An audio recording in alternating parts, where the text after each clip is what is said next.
Moment. Thank you. It's a pleasure to be here as always. And we are just days away from the Independence Day of the U.S., so happy 4th of July. Thank you. And will the 4th of July be celebrated in the spirit of good relations between Kosovan and American people?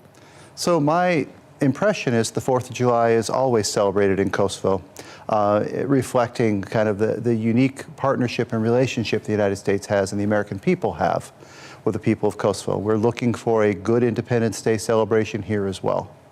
And did the list of invitees changed? No, we have invited our usual guests, and we look forward to hosting them.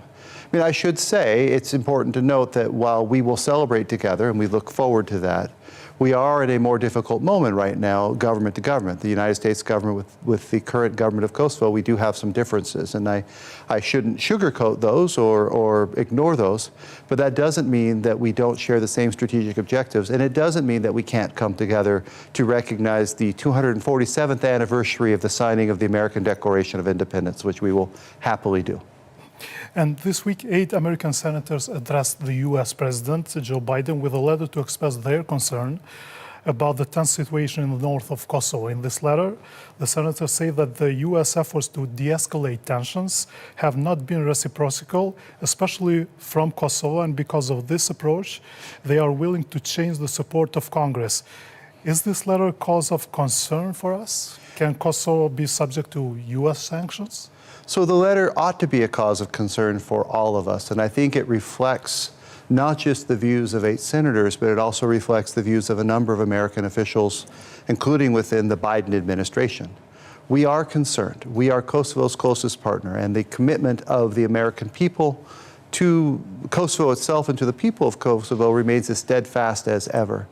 But we have, and not just the United States, but we have asked the government of Kosovo to take some specific actions to help de-escalate the situation in the north, to help move forward in a way to the benefit of Kosovo and to regional stability. And we are concerned that the government of Kosovo has not responded positively to those requests. I also want to make the point that it isn't just the United States that is asking. You know, what's happened just in this week is reasonably extraordinary.